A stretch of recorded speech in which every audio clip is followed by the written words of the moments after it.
are the standings after 6 rounds in Norway Chess 2015. First place, 5.5 out of 6. Holy crap, as we say in America. Veselin Topalov. I do have to say, he's gotten some gifts along the way, but you still got to be there to win. And of course, you got the 1 point from Carlsen on the time management error on Carlsen. But he's 5.5 out of 6. Nobody cares how you did it. You just did it. Right behind him is my buddy from the United States, Carl Nakamura and Vishy Anand. I do have to say, those two seem to be playing the most consistent chess. And if you see the score there, they both have 2 wins and 4 draws. Right behind him at 3.5, Anish Giri, 5 draws and 1 win. Anish got to step up his game a little bit if he wants to climb in the standings. Vishy LaGrave and Caruana, they're having a very good tournament. I don't know what's happened to Maxime this year. He just seems to have dropped right off the cliff. Aronian also with 2.5, fair tournament at best. Magnus Carlsen, 6 rounds, 2 points. He is -2. Who'd have thought of that? Alexander Grishuk with 2. And one I think deserves a little bit more credit than he's listed here is Jan Ludwig Hammer. You know I love the name for a chess player, Hammer. 2 of those games that he lost, he should have drawn. And I believe one of the games he drew, he should have won. So I think he's representing himself very well, even though it doesn't look like he is. He's the wild card player. All 9 players are going to be playing all 3 legs of what they call the Grand Chess Tour. The next leg is right here in the United States in St. Louis, Missouri, at the Sinkfield Cup. And then in December in London at the London Chess Classic. Those are the 3 legs. And each tournament has prize money, but at the end, it's a cumulative score of points. And so these guys, even though they might not win this tournament, they want to win as many games as they can to get in the standings for the overall. So there you are after 6 rounds in Norway Chess 2015. Hi folks, John Cordisco back again. Round 6 of Norway Chess 2015. 1 leg in the 3-leg series of tournaments called the Grand Chess Tour. This is round 6 between former world champion Vishy Anand from India as white and as black Maxime Vishy LaGrave, MVL as they call him, from France. Maxime's not having a very good year. Since around the beginning of the year, he just seems to have fallen apart. Anyway, this is a beautiful, beautiful game by Vishy. He still hasn't lost his skills, believe me. It's going to be a Sicilian. Let's get to it. Anand is white. MVL Maxime Vishy LaGrave is black. We'll go through the first few moves here. Pretty much all standard opening stuff. E6.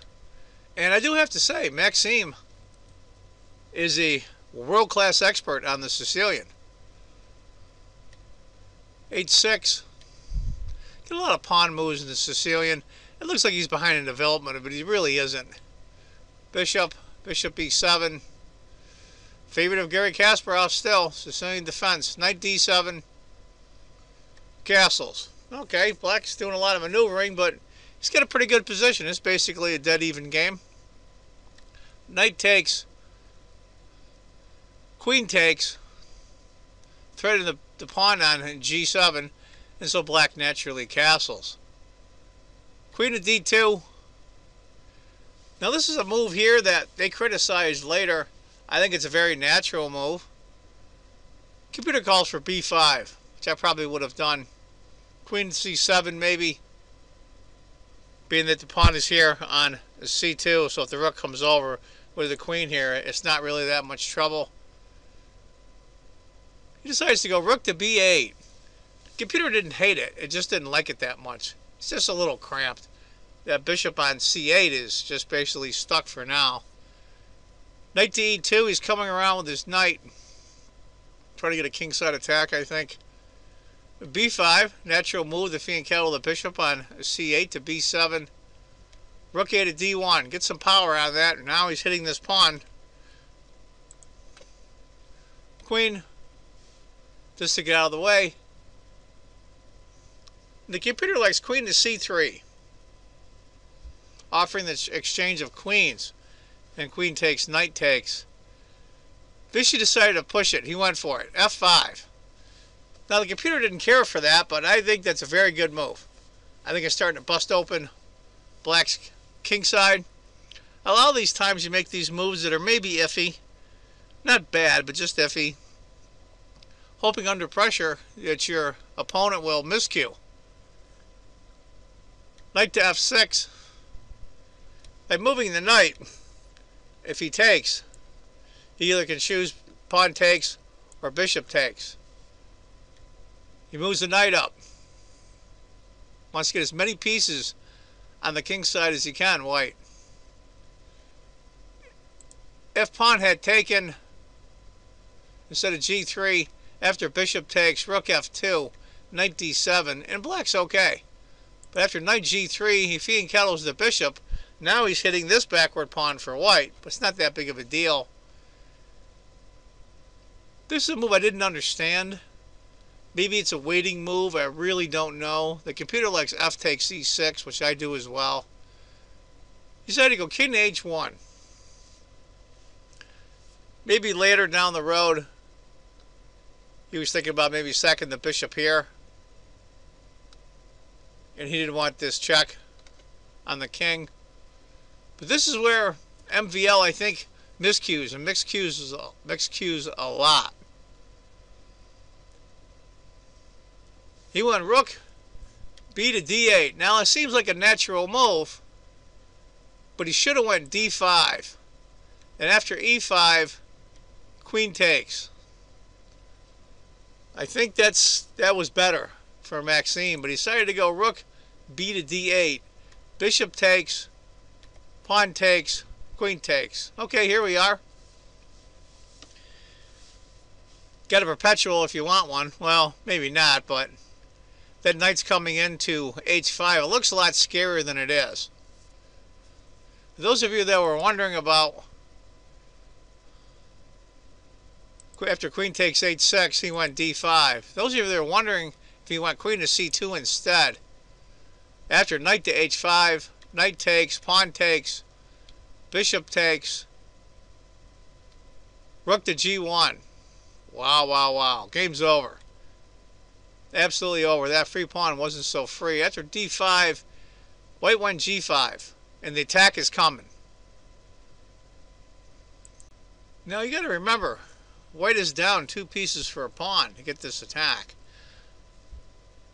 It's about a 1.5 point advantage now for white. And this is really scary looking for black. What to do, what to do. He has to play queen takes g3. He has to. What else can he do? And this is a move that's a really beautiful move. Beautiful move. Believe it or not, rook to f3 loses. Rook to d3, and then knight to h5. Give you an idea, instead of knight to h5, if he had taken the pawn instead, after f6, bishop takes, pawn takes, rook takes, bishop g7. 2 pieces for a queen. Something similar happened, but poor Maxime, he's just doomed. Let's go back here. After rook to d3, where's the queen going to go? e5. Pawn takes the piece. You're doomed. Absolutely doomed. So he tries the best he can. He gives up the queen. But instead, Vishy goes g6, which was the correct move. Rook takes g3 draws, believe it or not. Because what happens is, after rook takes, knight takes check. King to h2, knight takes the rook. And it's a dead even game, dead drawn. But Vishy makes the right move. He's a great, I'll tell you, he lost 2 championships. That's fine to Carlsen. But I'll tell you the truth, the man in his 40s, he's still got the skills. He's great at tactics. Pawn takes, rook takes check, bishop takes. What is black going to do? Nothing. He's got to move the knight to f6. I remember watching it on live stream. If you go on livestream.com and punch in Norway Chess 2015, it'll show you all the rounds with Jennifer Shahade, Alejandro Ramirez, and Maurice Ashley. They all do a great job. And they were wondering why I didn't resign. It's just sometimes it's just tough to resign. Rook finally takes the queen. D takes. Maxime is just busted. I feel bad for the guy. E3. King to G1. Just that discovered check. Just stopping any counterplay. Bishop and king to F1. Just to stop any counterplay. And that's where Maxime resigned. To give you an idea, after bishop C8, best move. Rook F3. Now he's just going after the knight, which is guarding the 8-7 square, which is going to mate soon. He has to move the rook. Rook takes for free. Rook, queen F4. It's over. E5. Bishop checks. Look at this. This is just horrible. Pawn takes. Queen takes, check. King. Queen takes. E2 check. He has to. He just moves the king. Bishop E6. Rook takes. Rook. Pawn takes. King H7. F8 queen. A5. And queen C7. Absolute slaughter. That's what would have happened, but he resigned here after white's king to F1. Tough game for Maxime. Great game for Vishy. Great game.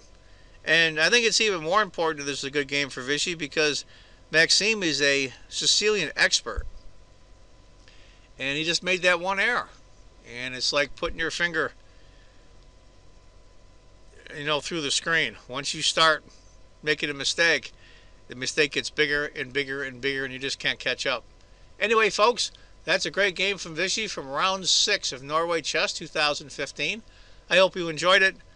I want to thank all my new subscribers. Thank you very much. I personally appreciate it. If you haven't subscribed, please do. And as I always say, if you think chess is just a game, you're not playing it right. Take care, folks. Bye-bye.